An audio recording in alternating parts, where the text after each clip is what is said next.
그 시편 145편 말씀입니다.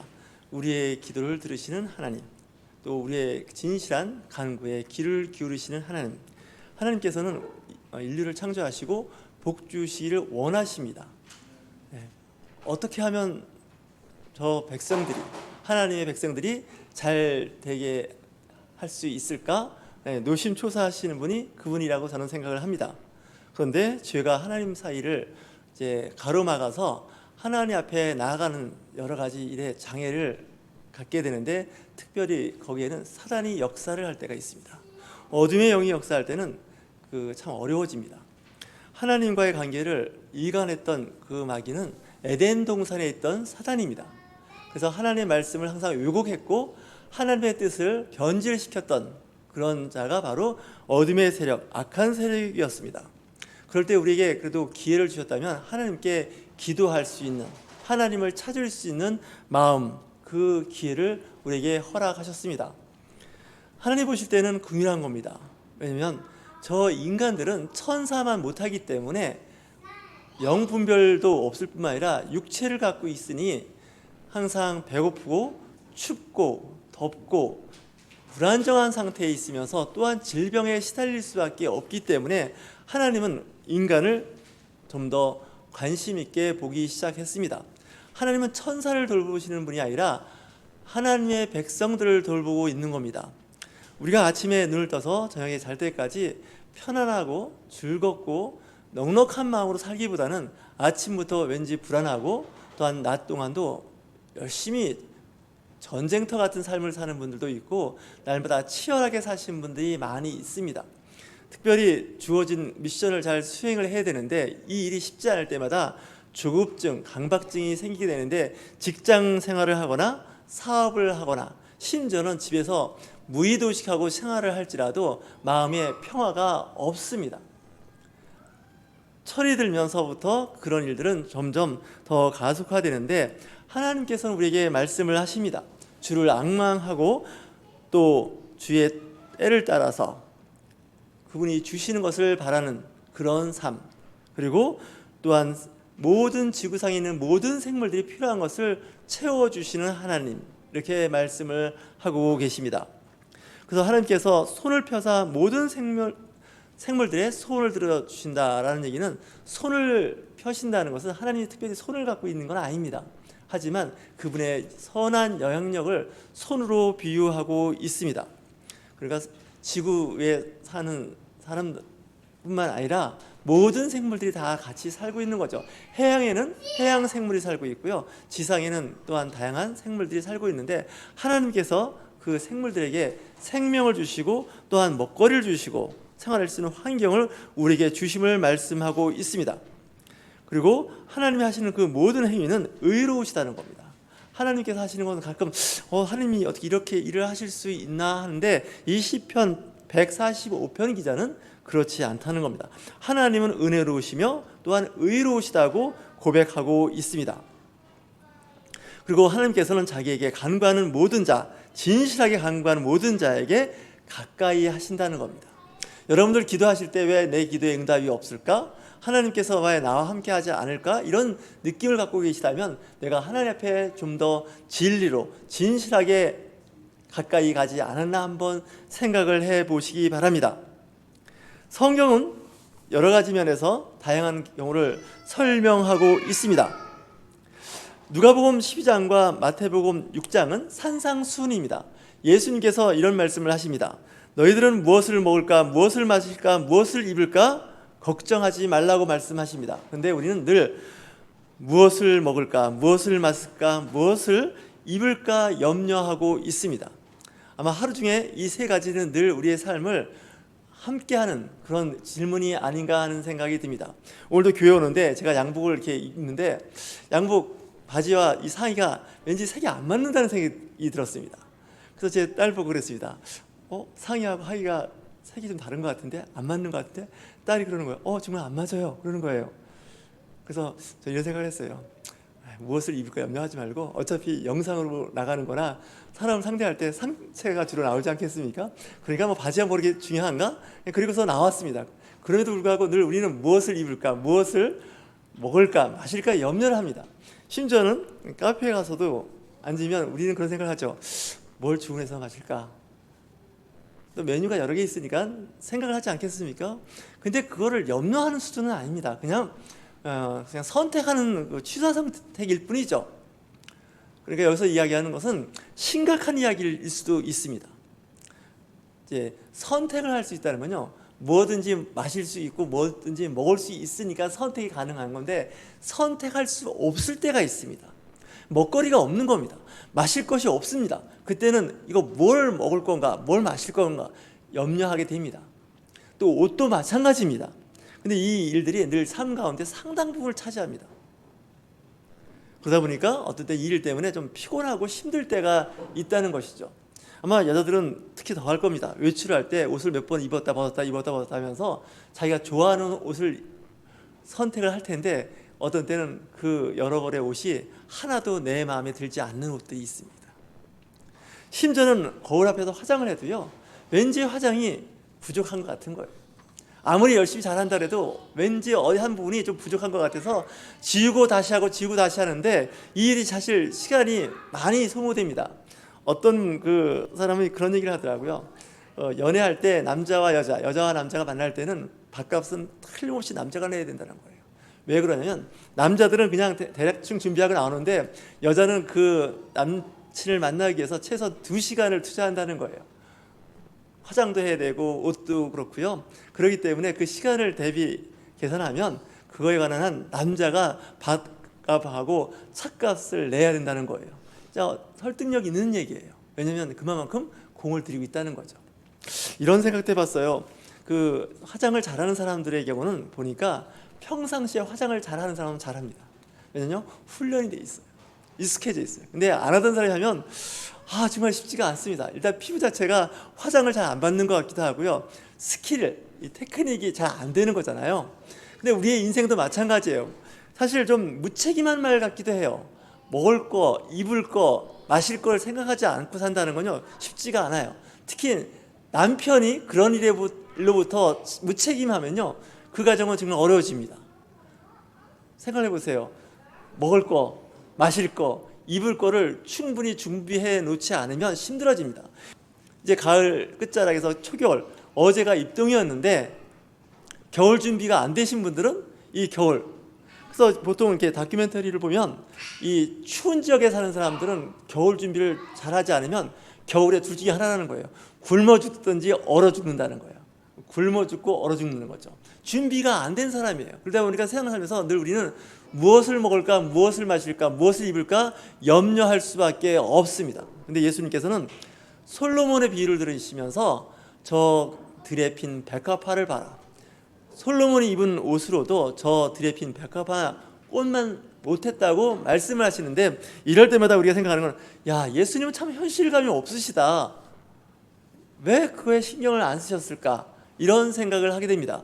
예수님의 그 사역하는 것을 그림으로 보면 예수님의 옷은 그 당시 제사장이나 서기관들이 입던 옷이 아닙니다.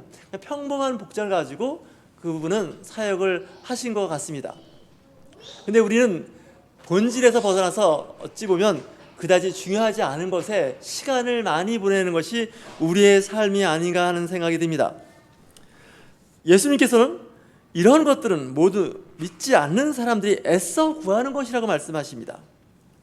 하늘에 계신 너희 아버지께서는 이 모든 것이 너에게 있어야 할 것을 다 알고 계신다라고 말씀하시면서, 너희는 먼저 하나님의 나라와 그의 의를 구하라. 그리하면 이 모든 것을 너에게 덤으로 주신다고 말씀하시는데, 저는 믿음이 잘 안 갑니다. 목사이지만. 왜냐고요? 이런 생각을 해봅니다. 하나님의 나라, 그의 의를 구한다. 참 굉장히 그 형상화하긴, 구체화하기 어려운 이야기를 하고 있습니다. 무엇이 하나님의 나라지? 교회에서 헌신하고 봉사하고 교회에서 하는 일을 잘 섬기는 것이 하나님 나라일까? 하나님의 의일까? 이런 질문을 하게 됩니다. 그럼 내가 직장에서 하는 일, 내가 사업하는 일은 하나님 일과 관계가 없을까? 이런 생각을 합니다. 그래서 성과 속을 분리하는 경우가 있습니다. 하나님의 일은 교회에서 하는 일이 거룩한 일이고, 세상에서 하는 일은 속된 일이라 이렇게 분리하는 것 자체가 성경적이지 않습니다. 여러분들이 하시는 그 일 자체가 하나님의 나라의 의가 될 수가 있고요, 하나님의 그 크신 뜻을 실천하고 있는 것입니다. 사람들은 그렇게 생각하지 않죠. 내가 하는 일은 세상에서 먹고 살기 위한 생업이고, 교회에서 하는 일, 성경 묵상하고 그런 일은 하나님의 나라의 의를 구한다 생각하는데, 그렇게 생각하시면 오산입니다. 하나님의 나라와 세상의 일을 일치시키셔야 됩니다. 적용시키셔야 됩니다. 주님께서 말씀하시는 건 그의 거룩하신 하나님의 나라의 정의와 공의를 세워나가면서 사랑과 공의로 세상을 살아나갈 때 하나님께서 그 모든 것을 덤으로 주신다고 말씀하고 있습니다. 내일 일을 걱정하지 말아라. 내일 일은 내일 걱정할 것이요 한날의 괴로움은 그날 것으로 충분하다라고 말씀하십니다. 걱정하지 말라는 거죠. 우리는 필요 이상 쓸데없는 일에 걱정할 때가 많이 있습니다. 근심할 때가 많이 있습니다. 그러기 때문에 사람입니다, 사실. 그러기 때문에 우리가 하나님 앞에 항상 납작 엎드려 기도할 수밖에 없고, 그분의 긍휼함을 바라볼 수밖에 없는 것은 우리는 늘 잔존감을 갖고 있다는 거예요. 어떤 일이 안 되고 힘들어지면 불안하고 일로 인해서 생기는 후유증, 근심 걱정이 떠나지 않게 됩니다.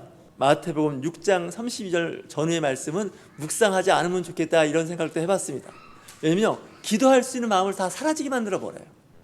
염려하지 말라는 거예요. 걱정하지 말라는 거예요. 심지어는 구하지 말라는 거예요. 오히려 하나님께서 너희들의 형편을 더 잘 알고 있으니까 다 채워주시겠다는 거예요. 그럼 우리 할 일이 뭐가 있죠? 끝에 가서 있는 것은 하나님의 나라와 그의 의를 구하라. 그러면 그 나머지는 덤으로 더 주시겠다. 이런 걸로 그냥 끝나버리는 거예요. 근데 성경의 상당수는 그렇지 않습니다. 요한복음 16장에 가면 얘기는 또 달라집니다. 지금까지는 너희가 내 이름으로 아무것도 구하지 아니하였으나 구하라. 그리하면 받으리니 너희 기쁨이 충만하리라. 너희가 무엇이든지 아버지께 구하는 것을 내 이름으로 주시리라. 그러니까 지금 말씀이 지금 상반되는 거예요. 마태복음 6장에서는 야, 필요한 거 하나님 다 알아서 줄 거니까 너무 염려하지 마, 걱정하지 마. 그랬더니 이제 요한복음 16장에 가서는 너희들 필요한 거 있으면 구해, 이렇게 말씀하시는 거예요. 심지어는 또 이런 말씀도 하시잖아요. 구하라 구할 것이요, 찾으라 찾을 것이요, 두드리라 너희에게 열릴 것이다, 이렇게 말씀도 하시는 거예요. 그러니까 예수님 한 말씀 안에서도 냅둬, 알아서 하나님께 다 구하지 않아도 주셔. 또 한편은 구하라는 거예요. 간절히 구하라는 거예요. 진실되게 구하라는 거예요. 여러분은 어느 쪽이 더 편하신가요? 우리는 공기를 주세요, 숨 쉴 수 있는 공기를 주세요, 이렇게 기도하는 사람 거의 없습니다. 햇빛을 주세요, 거의 그럴 일이 없습니다. 늘 하나님께서 햇빛과 비를 주시고 또한 공기를 주세요. 그걸 갖고 기도하는 사람 없습니다. 기우입니다. 우리는 기도하거나 염려하는 것이 때로는 필요 없는 것, 하지 않아도 될 것을 붙잡고 근심 걱정할 때가 있다는 겁니다. 혹시 내가 내일 아침에 눈을 뜨고 살아날 수 있을까? 이런 생각하고 주무시는 분들 거의 없을 겁니다. 가끔은 생각할지언정 그런 걸 생각하고 염려하면 우리는 쓸데없는 걱정을 한다, 이렇게 이야기를 하게 될 겁니다. 그 당시 많은 사람들이 그랬던 것 같습니다. 하지만 정작 우리가 필요한 것을 구하는 기도를 저와 여러분들은 하셔야 됩니다. 영적인 세계를 바라보는 겁니다. 영적 눈을 뜨게 되는 것입니다. 사도행전 12장에 보면 베드로라는 사도에 대한 이야기가 나오는데, 헤롯 왕이 요한의 형제 야고보를 칼로 죽입니다. 그때 베드로도 체포해서 무교절이 끝나면, 유월절이 끝나면 그를 참수하려고 기다리고 있을 때 교회는 그를 위하여 간절히 하나님께 기도했다고 말씀하고 있습니다. 여러분들 같으면 어떨까요? 살 분 같으면 살 것이고 죽을 분 같으면 죽을 거지, 뭐 알아서 되겠지, 이렇게 하나요? 이 말씀은 누가복음 12장과 마태복음 6장 말씀을 적용시키면 그렇게 될 수도 있습니다. 그런데 요한복음 16장에서는 그렇지 않습니다. 교회가 그를 위하여 간절히 기도했더니 감옥에 갇혀있던 베드로가 살아나는 기사와 표적을 보여주게 됩니다. 밤에 천사가 잠자고 있는 베드로를 깨웁니다. 베드로는 참 낙천적이었던 것 같습니다. 저 같으면 잠이 안 왔을 것 같습니다. 왜냐하면 이 무교절이 끝나면 난 죽는 겁니다. 근데 잠을 자는 겁니다. 천사가 그를 깨우는데 이 베드로 양쪽에 지키는 파수병이 둘이 있었습니다. 근데 그들은 잠자고 있고 베드로만 깨웁니다. 그리고 그를 묶고 있던 사슬이 풀립니다. 옥문이 열리면서 그가 바깥으로 나오게 되고 천사는 떠나갑니다. 베드로는 살아났습니다. 교회가 기도했을 때 죽을 수밖에 없는 베드로가 살아나게 됩니다. 성경은 그런 이야기를 많이 합니다. 엘리사가 고난 중에 있을 때입니다. 힘들어할 때입니다. 그럴 때 하나님께서 그에게 눈을 뜨게 해주실 뿐만 아니라 그의 종 사환에게도 게하시게도 눈을 뜨게 해서 영적 세계를 보여주게 됩니다. 여러분들, 하나님과의 그 제사 중에 화목제물이 있습니다. 하나님을 만나는 예식이고 예전이 구약 시대는 제사입니다. 이 제사에는 요즘 신학에서는 예배일 텐데 기도가 있습니다. 저와 여러분들의 그 기도가 있는데 그 기도, 예배 가운데 함께 하시는, 그래서 구약에는 양과 비둘기, 또한 서로 하나님께 제사 지낼 때 분명히 소원이 있습니다. 우리의 소원이 이런 소원이 있습니다. 우리의 소원을 들어주시옵소서라고 하는 것이 제사의 예식이었던 겁니다. 지금도 그와 같은 정신은 이어지고 있습니다. 여러분들 기도하시는 겁니다. 하나님, 제가 이런 기도 제목이 있습니다. 또한 이런 문제가 있습니다. 이 문제를 해결해 주시면 좋겠습니다 하고 기도하는 겁니다. 저는 요즘에 그런 기도에 응답이 있다는 생각을 체험적으로 느끼고 있습니다. 어떤 때는 그 기도 제목이 좀 유치하기도 하고 저것도 기도 제목이 될 수 있을까 하지만 저는 기도를 합니다. 그랬는데 그 기도 제목이 채워지고 있는 것을 저는 경험적으로 느끼게 됩니다. 여러분들 근심하지 마시고 문제가 있으면 하나님께 일일이 다 아뢰시면 됩니다. 좀 유치하고 속되다고 해도 상관없습니다. 하나님, 저 돈이 필요하거든요. 제가 지금 부동산 문제 때문에 여러 가지 어려움이 있는데 그 중에 하나가 돈 문제입니다. 중도금을 내야 됩니다. 돈이 필요한데 그 중도금을 제때 낼 수 있도록 기도합니다. 그렇게 할 수도 있고요. 뭐 요즘엔 그런 일이 없죠. 학교는 대부분 장학금을 주니까 옛날 대학 같은 경우는 합격하고도 등록금이 없어서 입학금을 못 내서 학교를 못 다니는 학생들이 있었습니다. 그럴 때도 마찬가지예요. 교회 와서 제 아들이 이번에 대학에 가는데 등록금이 없습니다. 또한 유학을 가야 되는데 등록금이 없습니다. 학자금이 없다고 기도하는 거예요. 심지어는 성지순례를 가는 친구들이 있었는데 보니까 등록금도 거의 못 내는 사람들이에요. 근데도 성지순례를 가기 위해서 기도하니까 누군가에 의해서 그 성지순례를 가기 위한 돈이 공급되는 것을 간증하는 것을 제가 몇 번 들어본 적이 있어요. 저는 신학대학원 다닐 때 사실 그때는 직장도 그만두고 학교를 다니는 형편이어서 등록금 내기가 사실 만만치 않았어요. 그래서 그 방학 때 성지순례를 가자 그러면 저는 안 간다 그랬어요. 왜냐면 갈 수 있는 형편이 아닌 거더라고요. 근데 친구들은 가더라고요. 그래서 왜 그렇게 형편이 어렵고 힘든데 가 그랬더니 돈은 있고 그러면 돈은 없는데 기도한다는 거예요. 근데 허무맹랑하기도 하고 좀 심하게 괘씸하기도 해요. 근데도 불구하고 막상 가는 날 보면 이렇게 저렇게 가더라고요. 그래서 저는 이런 생각을 해봤어요. 인간적인 생각으로 안 된다, 못 간다 이런 걸 가지고 그냥 안 했던 것보다는 차라리 결론은 그거예요. 너무 하나님을 여러분들 너무 봐주지 마세요.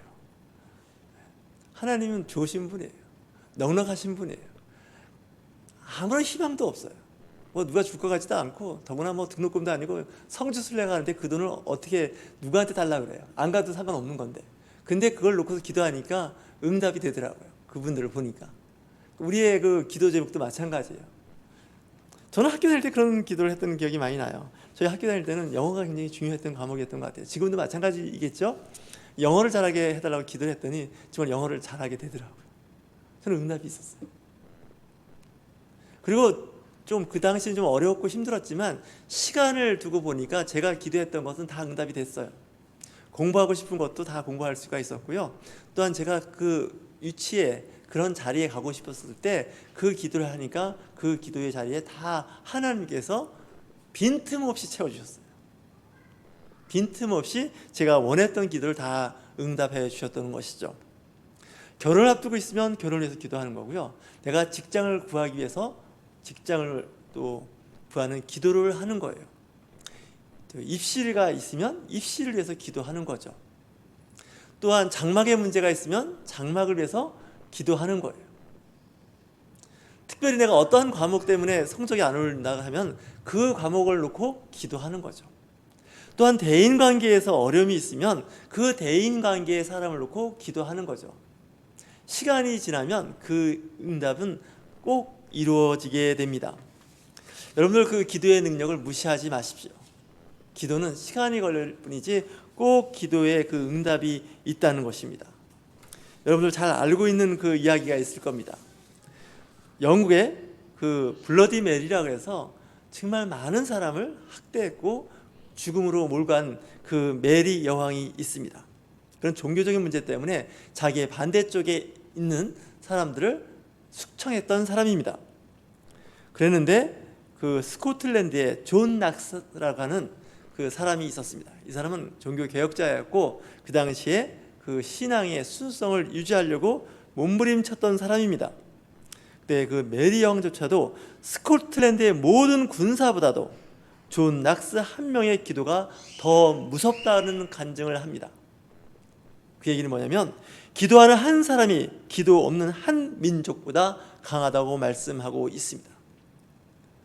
부부싸움을 해도요, 기도를 더 많이 하는 사람이 이깁니다. 또한 크리스찬끼리도 갈등이 있다 하더라도요, 더 기도하는 사람이 거기서 위너가 됩니다. 저는 그걸 몇 번 몸소 경험한 적이 있습니다. 기도하는 사람을 이길 수가 없습니다. 교회 안에서도 그렇습니다. 성경을 많이 통독했다고요? 말씀을 많이 묵상했다고요? 중요합니다. 더 중요한 건 기도입니다. 기도하면 성령 하나님께서 도우시기 때문에 그렇습니다. 여러분들 문제가 있으면 기도하십시오. 물론 묵시로 항상 기도합니다. 수시로 기도하는 거죠. 운전하면서도 기도하고 걸어가면서도 기도하고요. 집에 누워서도 기도합니다. 그러나 때로는 교회 와서 기도할 수 있는 힘을 한번 키워보십시오. 공부는 아무 곳에서나 다 하실 수 있습니다. 제가 공부를 해보니까 버스 정거장에서 버스를 기다리면서 책을 볼 수 있더라고요. 걸어가면서 단어장을 외울 수도 있습니다. 공부는 도서관에서 하는 게 잘 되는 것 같습니다. 또 공부는 학교에서 학원에서 하는 것이 잘 됩니다. 왜냐고요? 그런 분위기를 조성해놨기 때문에 그렇습니다. 예배도 노방에서 예배할 수 있습니다. 길에서 예배할 수 있습니다. 회사에서도 예배할 수 있습니다. 그러나 예배할 수 있는 공간, 교회라는 공간이 있어서 예배할 수 있습니다. 집중할 수 있다는 것이죠. 여러분들 삶 속에서 힘들고 어려울 때 기도하시면서 기도로 성공하시는, 승리하시는 저와 여러분이 되실 주님으로 축원합니다.